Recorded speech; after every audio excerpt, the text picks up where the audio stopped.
الحمد للہ رب العالمین والصلاة والسلام علی سید الانبیاء والمرسلین اما بعد فاعوذ باللہ من الشیطان الرجیم بسم اللہ الرحمن الرحیم۔ سبق نمبر 81 پارٹ 2 تفسیر خزائن العرفان پارہ 20 سورۃ القصص آیت نمبر 14 ترجمہ کنز الایمان مع تفسیر خزائن العرفان۔ اور جب اپنی جوانی کو پہنچا اور پورے زور پر آیا، عمر شریف 30 سال سے زیادہ ہو گئی، ہم نے اسے حکم اور علم عطا فرمایا، یعنی مصالح دین و دنیا کا علم، اور ہم ایسا ہی صلہ دیتے ہیں نیکوں کو۔ اور اس شہر میں داخل ہوا، وہ شہر یا تو منف تھا جو حدود مصر میں ہے، اصل اس کی مافا ہے۔ زبان قبطی میں اس لفظ کے معنی ہیں 30۔ یہ پہلا شہر ہے جو طوفان حضرت نوح علیہ السلام کے بعد آباد ہوئے سرزمین میں مصر بن حام نے اقامت کی۔ یہ اقامت کرنے والے کل 30 تھے، اس لیے اس کا نام مافا ہوا۔ پھر اس کی عربی منف ہوئی، یا وہ شہر حابین تھا جو مصر سے 2 فرسنگ کے فاصلہ پر تھا۔ ایک قول یہ بھی ہے کہ وہ شہر عین شمس تھا۔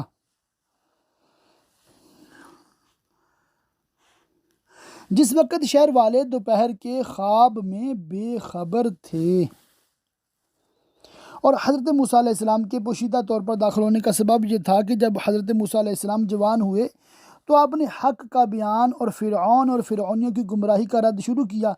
بنی اسرائیل کے لوگ آپ کی بات سنتے اور آپ کا اتباع کرتے، آپ فرعونیوں کے دین کی مخالفت فرماتے۔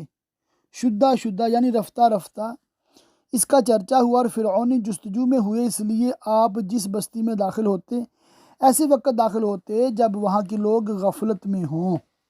حضرت علی رضی اللہ تعالیٰ عنہ سے مروی ہے کہ وہ دن عید کا تھا، لوگ اپنے لہو و لعب میں مشغول تھے، تو اس میں 2 مرد لڑتے پائے۔ ایک موسیٰ کے گروہ سے تھا، بنی اسرائیل میں سے، اور دوسرا اس کے دشمنوں سے، یعنی قبطی قوم فرعون سے۔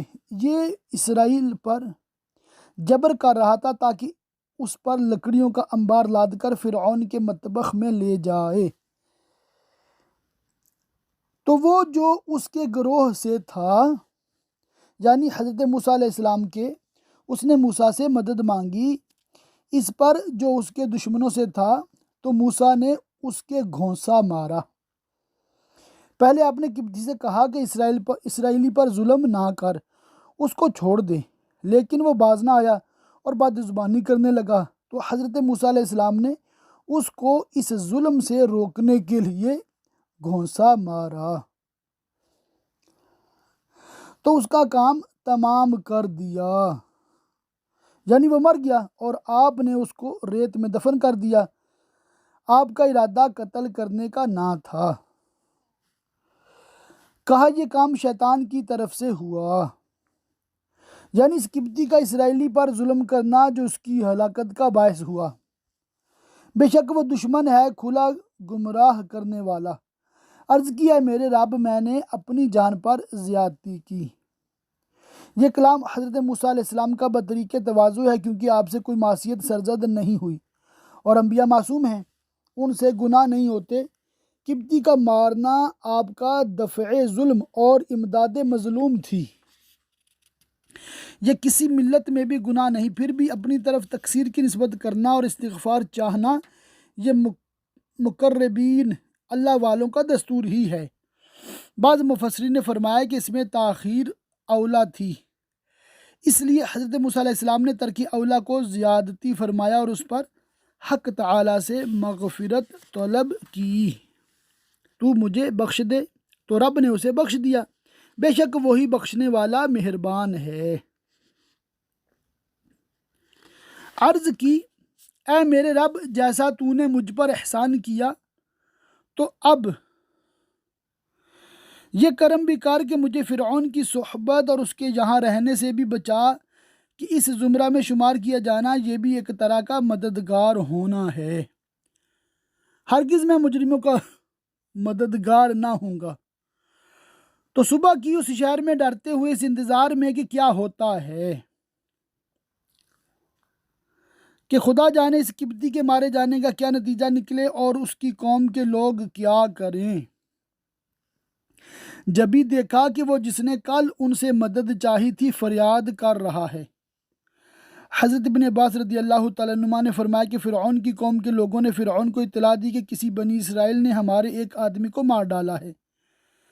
اس پر فرعون نے کہا کہ قاتل اور گواہوں کو تلاش کرو۔ فرعونی گشت کرتے پھرتے تھے اور انہیں کوئی ثبوت نہیں ملتا تھا۔ دوسرے روز جب حضرت موسیٰ علیہ السلام کو پھر ایسا اتفاق پیش آیا کہ وہی بنی اسرائیل جس نے ایک روز پہلے ان سے مدد چاہی تھی آج پھر ایک فرعونی سے لڑ رہا ہے، اور حضرت موسیٰ علیہ السلام کو دیکھ کر ان سے فریاد کرنے لگا، تب حضرت موسیٰ نے اس سے فرمایا بے شک تو کھلا گمراہ ہے۔ مراد یہ تھی کہ روز لوگوں سے لڑتا ہے، اپنے آپ کو بھی مصیبت و پریشانی میں ڈالتا ہے اور اپنے مددگاروں کو بھی۔ کیوں ایسے موقعوں سے نہیں بچتا اور کیوں احتیاط نہیں کرتا؟ پھر حضرت موسیٰ علیہ السلام کو رحم آیا اور آپ نے چاہا کہ اس کو فرعونی کے پنجائے ظلم سے رہائی دلائیں۔ تو جب موسیٰ نے چاہا کہ اس پر گرفت کرے جو ان دونوں کا دشمن ہے، یعنی فرعونی پر، تو اسرائیلی غلطی سے یہ سمجھا کہ حضرت موسیٰ علیہ السلام مجھ سے خفا ہیں، مجھے پکڑنا چاہتے ہیں۔ یہ سمجھ کر وہ بولا، اے موسیٰ کیا تم مجھے ویسا ہی قتل کرنا چاہتے ہو جیسا تم نے کل ایک شخص کو قتل کر دیا؟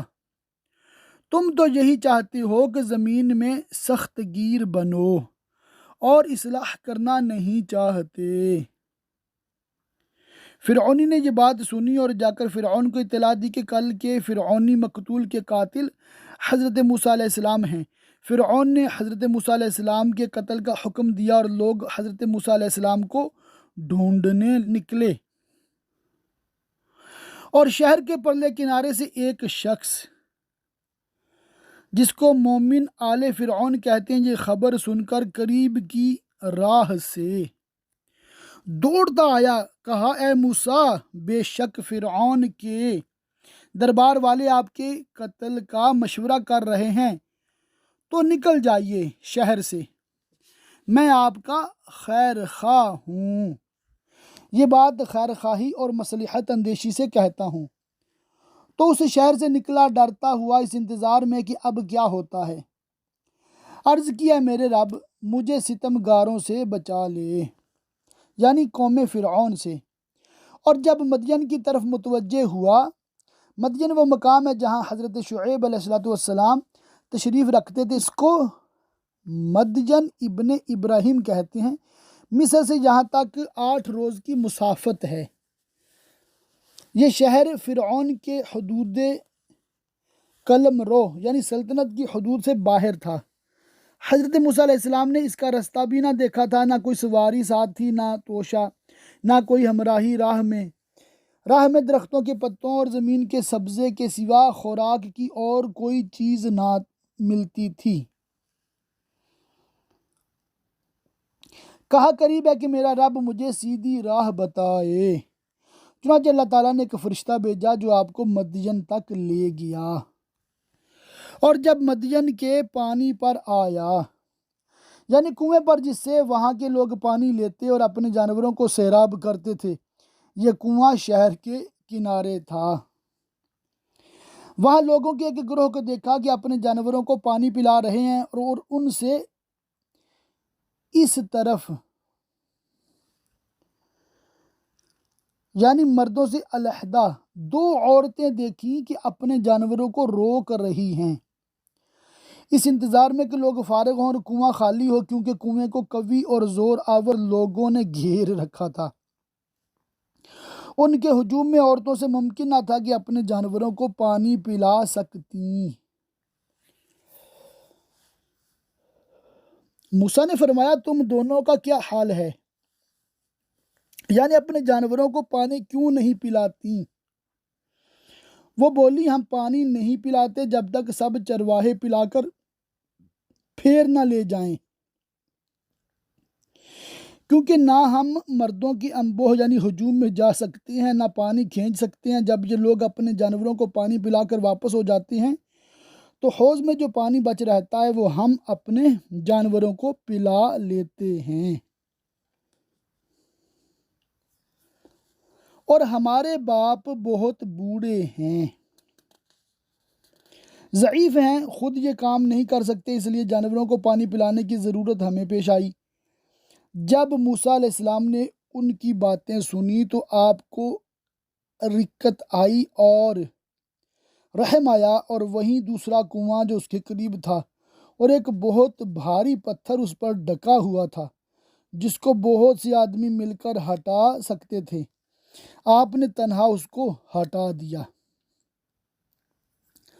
تو موسیٰ نے ان دونوں کے جانوروں کو پانی پلا دیا، پھر سایہ کی طرف پھرا۔ دھوپ اور گرمی کی شدت تھی اور آپ نے کئی روز سے کھانا نہیں کھایا تھا، بھوک کا غلبہ تھا، اس لیے آرام حاصل کرنے کی غرض سے ایک درخت کے سایہ میں بیٹھ گئے اور بارگاہ الہی میں عرض کی، اے میرے رب، میں اس کھانے کا جو تو میرے لیے اتارے محتاج ہوں۔ حضرت موسیٰ علیہ السلام کو کھانا ملاحظہ فرمائے پورا ہفتہ گزر چکا تھا، اس درمیان میں ایک لقمہ تک نہ کھایا تھا، شکم مبارک پشت اقدس سے مل گیا تھا۔ اس حالت میں اپنے رب سے غذا طلب کی اور باوجود کہ بارگاہ الہی میں نہایت قرب و منزلت رکھتے تھے، اس عجز و انکساری کے ساتھ روٹی کا ایک ٹکڑا طلب کیا، اور جب وہ دونوں صاحبزادیاں اس روز بہت جلد اپنے مکان واپس ہو گئیں تو ان کے والد ماجد نے فرمایا کہ آج اس قدر جلد واپس آ جانے کا کیا سبب ہوا؟ عرض کیا کہ ہم نے ایک نیک مرد پایا، اس نے ہم پر رحم کیا اور ہمارے جانوروں کو سیراب کر دیا۔ اس پر ان کے والد صاحب نے ایک صاحبزادی سے فرمایا کہ جاؤ اور اس مرد صالح کو میرے پاس بلا لاؤ۔ تو ان دونوں میں سے ایک اس کے پاس آئی، شرم سے چلتی ہوئی، چہرہ آستین سے ڈھکے، جسم چھپائے۔ یہ بڑی صاحبزادی تھی، ان کا نام صفورہ ہے، اور ایک قول یہ ہے کہ وہ چھوٹی صاحبزادی تھی۔ بولی میرا باپ تمہیں بلاتا ہے کہ تمہیں مزدوری دے اس کی جو تم نے ہمارے جانوروں کو پانی پلایا ہے۔ حضرت موسیٰ علیہ السلام اجرت لینے پر راضی نہ ہوئے، لیکن حضرت شعیب علیہ السلام کی زیارت اور ان کی ملاقات کے قصد سے چلے اور ان صاحبزادی صاحبہ سے فرمائے کہ آپ میرے پیچھے رہ کر رستہ بتاتی جائیے۔ یہ آپ نے پردہ کے اہتمام کے لیے فرمایا، اور اس طرح تشریف لائے۔ جب حضرت موسیٰ علیہ السلام حضرت شعیب علیہ السلام کے پاس پہنچے تو کھانا حاضر تھا۔ حضرت شعیب علیہ السلام نے فرمایا بیٹھیے، کھانا کھائیے۔ حضرت موسیٰ علیہ السلام نے منظور نہ کیا اور اعوذ باللہ فرمایا۔ حضرت شعیب علیہ السلام نے فرمایا کیا سبب کھانے میں کوئی عذر ہے؟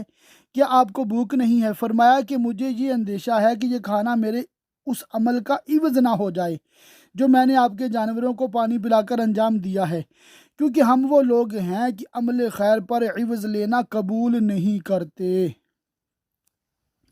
حضرت شعیب علیہ السلام نے فرمایا جوان، ایسا نہیں ہے، یہ کھانا آپ کے عمل کے عوض میں نہیں بلکہ میری اور میرے آباء و اجداد کی عادت ہے کہ ہم مہمان خوانی کیا کرتے ہیں اور کھانا کھلاتے ہیں، تو آپ بیٹھے اور آپ نے کھانا تناول فرمایا۔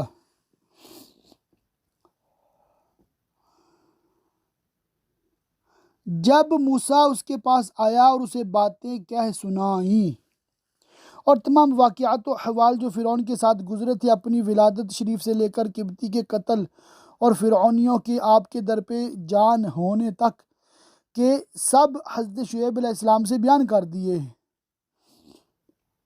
اس نے کہا ڈریے نہیں، آپ بچ گئے ظالموں سے، یعنی فرعون اور فرعونیوں سے، کیونکہ یہاں مدین میں فرعون کی حکومت و سلطنت نہیں۔ مسائل، اس سے ثابت ہوا کہ ایک شخص کی خبر پر عمل کرنا جائز ہے، خواہ وہ غلام ہو یا عورت ہو، اور یہ بھی ثابت ہوا کہ اجنبیہ کے ساتھ ورع اور احتیاط کے ساتھ چلنا جائز ہے۔ ان میں کی ایک بولی جو حضرت موسیٰ علیہ السلام کو بلانے کے واسطے بھیجی گئی تھی، بڑی یا چھوٹی؟ اے میرے باپ، ان کو نوکر رکھ لو، یہ ہماری بکریاں چرایا کریں اور یہ کام ہمیں نہ کرنا پڑے۔ بے شک بہتر نوکر وہ جو طاقتور امانت دار ہو۔ حضرت شعیب علیہ السلام نے صاحبزادی سے دریافت کیا کہ تمہیں ان کی قوت و امانت کا کیا علم؟ انہوں نے عرض کیا کہ قوت تو اس سے ظاہر ہے کہ انہوں نے تنہا کنویں پر سے وہ پتھر اٹھا لیا جس کو 10 سے کم آدمی نہیں اٹھا سکتے، اور امانت اس سے ظاہر ہے کہ انہوں نے ہمیں دیکھ کر سر جھکا لیا اور نظر نہ اٹھائی، اور ہم سے کہا کہ تم پیچھے چلو، ایسا نہ ہو کہ ہوا سے تمہارا کپڑا اڑے اور بدن کا کوئی حصہ نمودار ہو۔ یہ سن کر حضرت شعیب علیہ السلام نے حضرت موسیٰ علیہ السلام سے کہا، میں چاہتا ہوں کہ اپنی ان دونوں بیٹیوں میں سے ایک تمہیں بیاہ دوں۔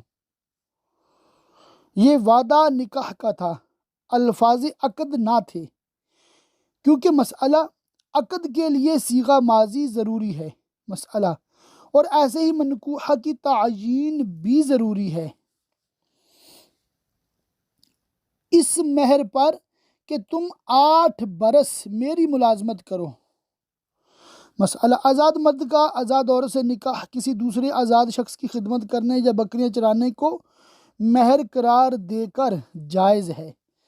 مسئلہ، اور اگر آزاد مرد نے کسی مدت تک عورت کی خدمت کرنے کو یا قرآن کی تعلیم کو مہر قرار دے کر نکاح کیا تو نکاح جائز ہے، اور یہ چیزیں مہر نہ ہو سکیں گی، بلکہ اس صورت میں مہر مثل لازم ہوگا۔ پھر اگر پورے 10 برس کر لو تو تمہاری طرف سے ہے، یعنی یہ تمہاری مہربانی ہوگی اور تم پر واجب نہ ہوگا، اور میں تمہیں مشقت میں ڈالنا نہیں چاہتا کہ تم پر پورے 10 سال لازم کر دوں۔ قریب ہے انشاء اللہ تعالی تم مجھے نیکوں میں پاؤ گے،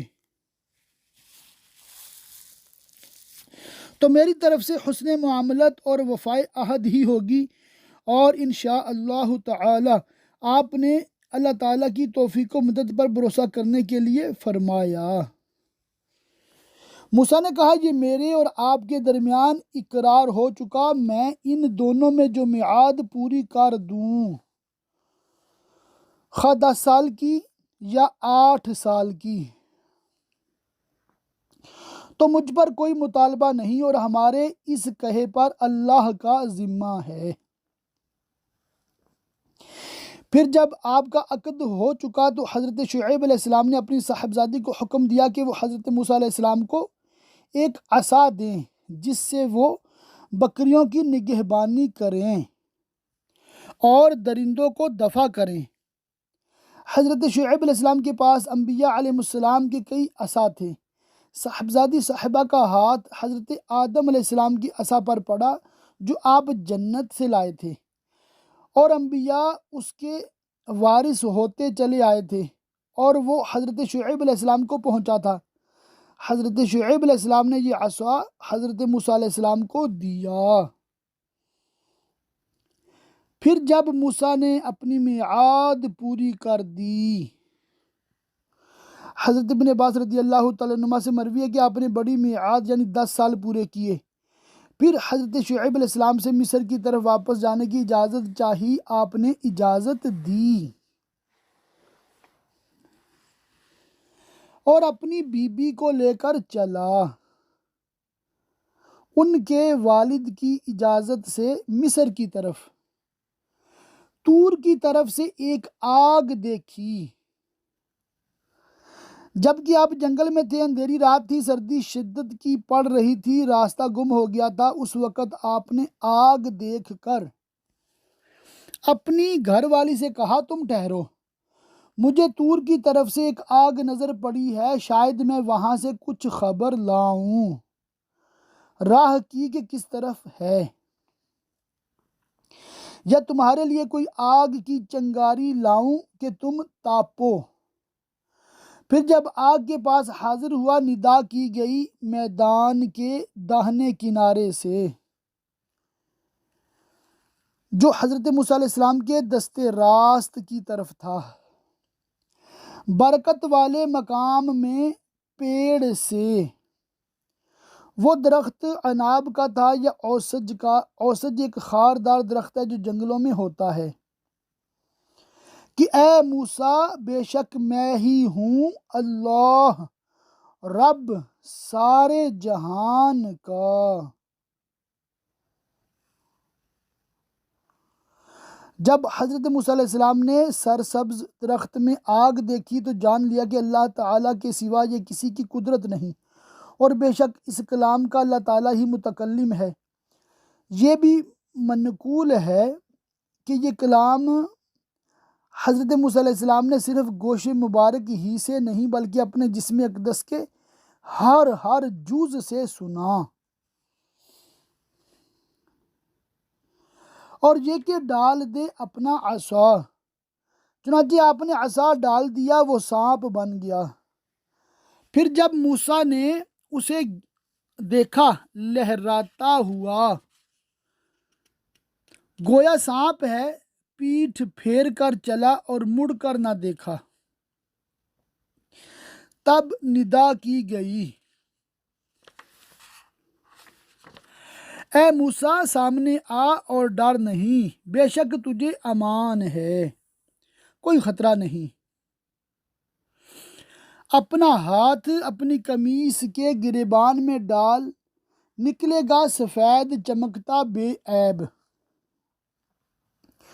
شعاع آفتاب کی طرح۔ تو حضرت موسیٰ علیہ السلام نے اپنا دست مبارک گریبان میں ڈال کر نکالا تو اس میں ایسی تیز چمک تھی جس سے نگاہیں جھپکیں، اور اپنا ہاتھ اپنے سینے پر رکھ لے خوف دور کرنے کو، تاکہ ہاتھ اپنی اصلی حالت پر آئے اور خوف رفع ہو جائے۔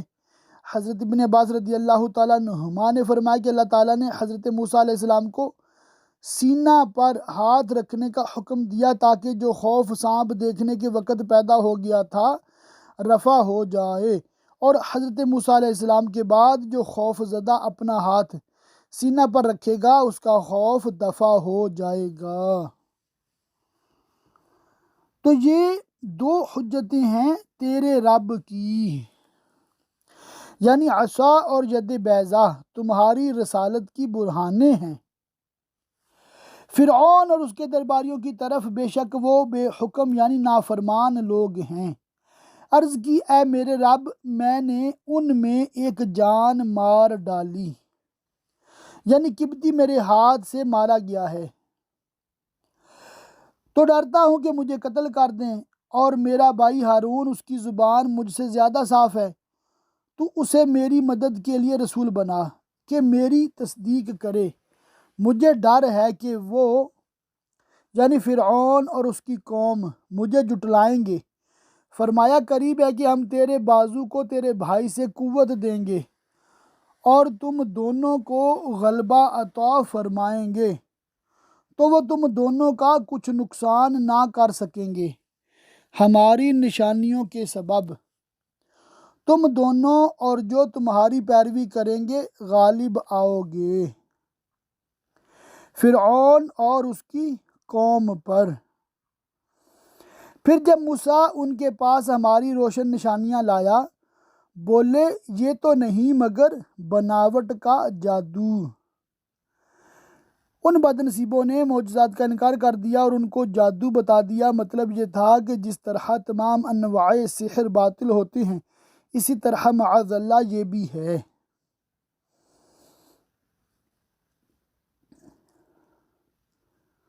اور ہم نے اپنے اگلے باپ داداؤں میں ایسا نہ سنا، یعنی آپ سے پہلے ایسا کبھی نہیں کیا گیا، یا یہ مانی ہے کہ جو دعوت آپ ہمیں دیتے ہیں وہ ایسی نہیں ہے کہ ہمارے آباء و اجداد میں بھی ایسی نہیں سنی گئی تھی۔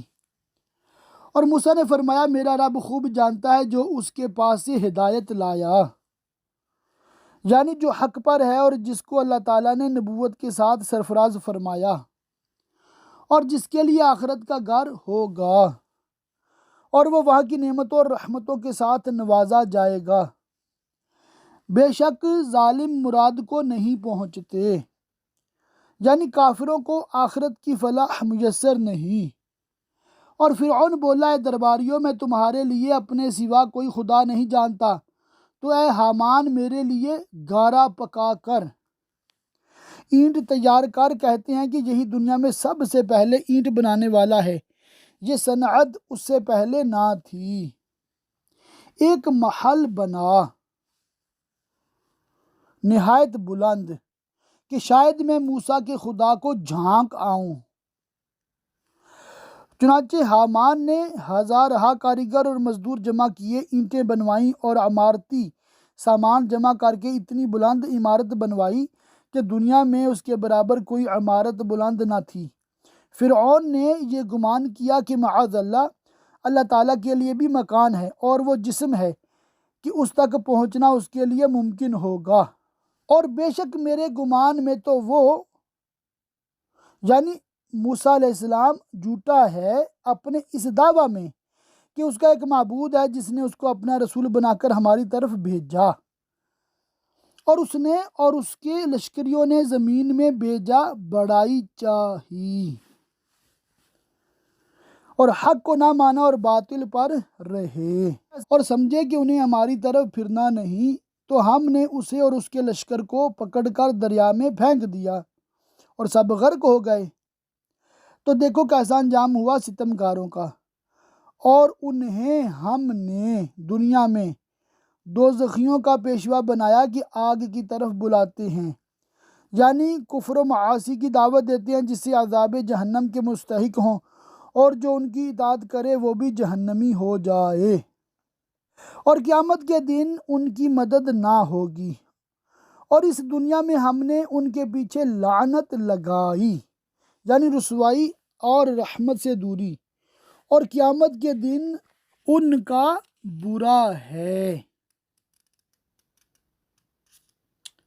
اللہ تعالیٰ کی پاک بارگاہ میں دعا کہ اللہ پاک ہمیں خوب علم دین سیکھنے، سمجھنے، یاد رکھنے، عمل کرنے اور دوسروں تک پہنچاتے رہنے کی توفیق رفیق مرحمت فرمائے، آمین بجاہ النبی الامین وصلی اللہ تعالی علیہ وآلہ وصحبہ وبارک وسلم۔